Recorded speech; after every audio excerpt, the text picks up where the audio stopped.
Hey there! Welcome back to my channel. Today is, gosh, I just kind of lost it for a moment there. Monday, October 16th. And I am Jennifer Vanderbeek with Our Creative Week. So, how have you been? I got a little scrambled and completely forgot until I was getting into bed last night that, oh, right, I didn't make a YouTube video this week. I really, ugh. I don't know why I've been getting so forgetful of that, but it does not help that I had not used my planner in a couple of weeks, not since really getting back from Arizona, because I'd just been kind of go, go, go, go, go. And then last week was, finally, I am back to my normal routine as of Wednesday. Um, Monday and Tuesday were still super busy, but Wednesday was finally a return to what counts as normal for me. And what, pray tell, was keeping me busy? Well, I mean, Monday was meal preps, and then I had a meeting in Tallahassee that night. And then Tuesday morning, I got to attend an open studio session with some of the artists that I met during the Plein Air Festival, which that was really fun. It was really, it's just kind of like an open time to be there and be creative. You don't have to like rent studio space, but you can come in and hang out with other artists. I was about to say authors. I'll get to that in a minute. Um, and we ended up doing, there was someone very new who wanted to kind of experience watercolors a little bit. So gave them some pointers as a group. And one of the artists is also an author, so a writer. And so he read to us a short story he's been working on. And then another of the artists had brought in some neat um, graphite. When you say graphite, you think pencil, right? Well, they're called art graph, GRAF, and they are graphite either blocks or I don't even know what you would call that, like a shard? I don't know. Do you know what Taylor's chalk is? I don't have any here to show you, but it's usually like a square, sometimes like a rounded triangle. But it's thin and it has kind of like a honed edge so that tailors can mark pattern information on the fabric, but it's chalk, so it brushes away. These were like that, but they were graphite. And so think like watercolor pencils or water soluble pencils, like they're really good ones. And so you could like draw and then wet them, or you could use them as like almost like a watercolor pan, the dried paint that you can activate with water. I ended up doing a bit of a still life. Um, I didn't start out doing this. I made a kind of a half moon shape swath of the green. I had taken like a bricky red and kind of made this wave, and then I had done like three spokes in yellow, along with some other bits. And as I started to wet them and move the color around, the yellow turned into very obvious bananas, like a bunch of bananas. And so the rest of it, I'm like, well, this could become like a green apple or something.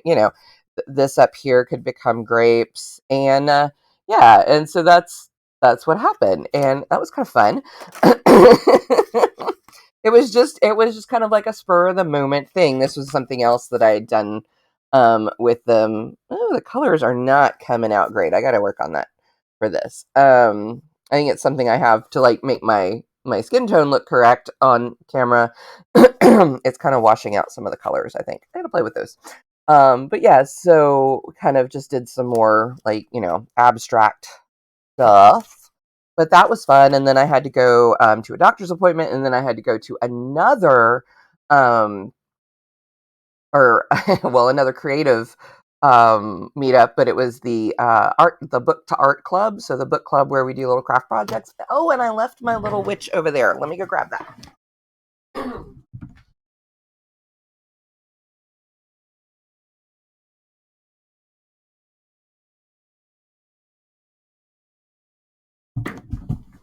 I knew I was forgetting something. Um, so this, oops, her foot's turned around. So this is this cute little witch. She's got a little black cat. um, and she's made out of felt.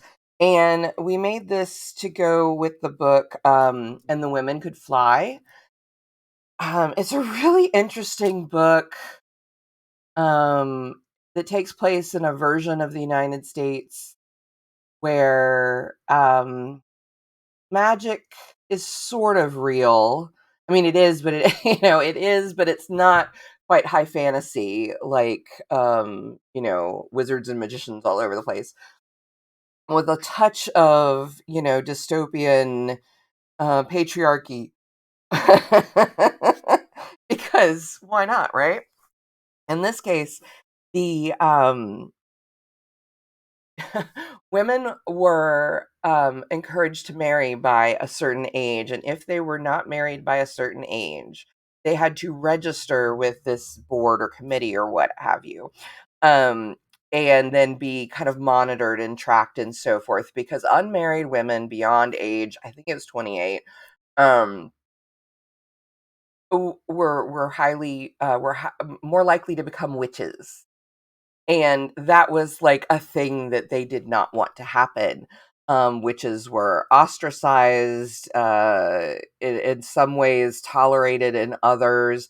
In fact, the main character, in the book, he works at a museum of cursed items. So it's like, and it's a really interesting book. I mean, there's a lot to it. It has to do with, choice and agency and oh, so much stuff. But yeah, so but there's a pair of dolls. It could be puppets, voodoo dolls, however you want to think about them, that were a plot point in the story. Did I talk about this one in last week's video? I'm feeling like a severe thing of like deja vu here. I don't remember when I recorded last week's. But anyway, so this is the little witch we made. And if I already talked about this and showed you this, well, here's a refresher. Anyway, it was a really interesting book. Now on to things that I'm sure I have not shown you. Because I wouldn't have been able to, at least not at their current state. My current cross stitch project is the Love by the Moon stitch along from Innocent Bones. Here's the progress so far. Um, yeah, yay. In fact, Monday night's activity or meeting was actually, that was craft night, wasn't it? Yeah, it was craft night. The the Mondays and Tuesdays have been shifted a little bit. This is like I have a book club this afternoon that would normally have been last week, and why I'm a little confused. And then I finally started working on my Halloween costume.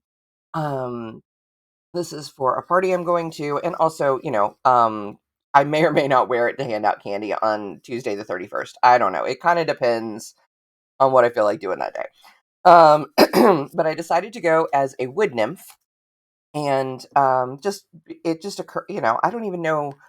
I don't know where the idea popped in from, but I was like, what do I want to dress up as? And then I was like, oh, wood nymph would be fun. So I already have a brown, sleeveless dress that I'm adjusting, and then I'm gonna paint it. I thought about using bleach to like draw in tree lines, kind of in a faux bois technique. But I really can't stand the smell of bleach, and I don't like that it would then. I mean, the dress is old anyway. It's more of an around the house dress because it started to um, snag. I've got a couple snags on it, and I'd gotten some glue on it while working on a project. So surprising. Yeah, so I'll paint tree details on the dress, and then I'll have I have a little or not a bodysuit, but a sheer mesh crop top with long sleeves. It's kind of a nude color. So I will attach leaves all along my arms, and I was thinking even using some of that creepy cloth for Spanish moss. And again, if I've said this before, I apologize for retreading all ground, but hey, maybe you didn't see it before. And I created my headpiece. I I love a good headpiece, headband, hat, some sort of head hair ornament. Um, it just makes me happy. I'm not really the hat type. I mean, I try, but I'm not really the hat type. So, headbands or fascinators, that sort of thing, are more my jam. And especially with the way I've been wearing my hair recently, which today it's kind of subdued, but the longer the week goes on and the more it gets fluffy and kind of wild because I just watched it this morning. So it's a little more tame. But I'm kind of taking inspiration a little bit, I think, at this point from like Helena Bonham Carter. You know? They often style her hair up into wonderful, piled up, tousled, curly, just amazing hairdos. And it's like I had someone call it the other day. I had a flower in my hair like I sometimes do. Someone called it Disney princess hair. Really, I would just wanted an option that wasn't like just a bun or something, when I need my hair up when it's too hot to have my hair down the back of my neck. Um, and I like the fullness I'm able to maintain because it is curly and I want the curls to be able to be visible. But anyway, um, I digress. And I realized that this actually matches my outfit today. I could wear this one, but basically it just sits just behind like my bangs, just in front of the poof, and will attach with clips on either side. And then I've got little it's built on a piece of leather, latigo lace. It's thin strips of suede leather. And then I've just wired and then covered each item with floral tape to keep it in place. These Some of the flowers came from Joanne. Some of them, these little wooden curls, in fact, came from the dollar store, the Dollar Tree. And they are wood shaving roses, like wood curl roses. I think like a giant pencil that you sharpened, and you get those little swirls. Yeah. So I just threaded a bead, a Swarovski crystal from my stash, onto some wire and use that to hold it onto the headpiece. So yeah, this is the first thing I have done, and I like the way it's turned out. I do have a feeling that I could conceivably convince myself to wear this at any time that I wanted, and it's pretty. I mean, I could take the bits off the end and tuck the ends under my hair or something, and it just looks like a really ornate headband, which I don't mind. So yeah, that's what's been going on. Also, if you want to see more of my drawings and illustrations, I have been going gangbusters in keeping up with this year's Inktober prompts. Now, I do think I mentioned this one before, but what I did was I combined the Inktober prompts with the Stream Ink prompts, which that's a streaming challenge that goes on during the month of October. And so using the combined prompts, I create my little illustrations, and I have really enjoyed the journey. Um, what I also challenged myself with this month, because it's good to push ourselves, right?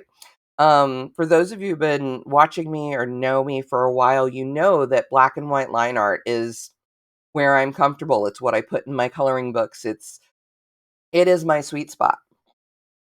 So this year for Inktober, I have challenged myself to use non-black ink. Now, granted, it's digital, so ink is relative, but the line art that I am creating is predominantly in colors other than black. Now, I did budget. There was a skeleton toad for one day that is white on a black background, but I mean, it's a skeleton. I almost had to. Um, but while some of the earlier figures, I'm like, oh, I don't know. I don't know how I feel about this. It's very alien to me to see my own work like this. As I've been going through, and like now that I'm through the second week and really the midpoint of the challenge, um, I am starting to really like some of these pieces. There's one, let me check which day is this. Is it today or is it no, it is tomorrow's. Nope, nope, nope. I take that back. No, today is the 16th. I don't know why I couldn't read that.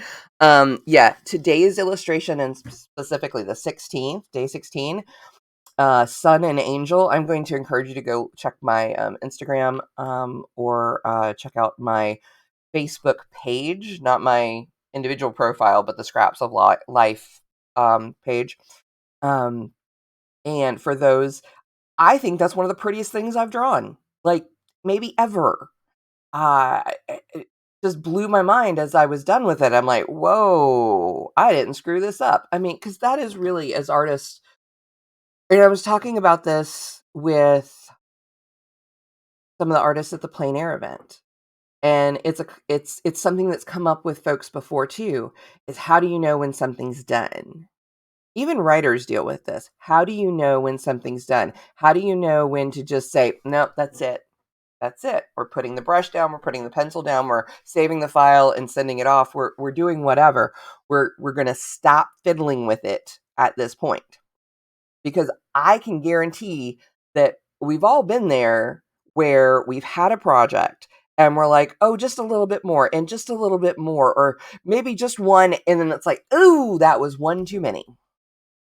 That was one addition too many. That was, or you've edited, or you edit a story till it's so stripped bare that you don't even love it anymore. It's like, it's gristle. You stripped all the meat off of it. Now it's just gristle, or it's just bone.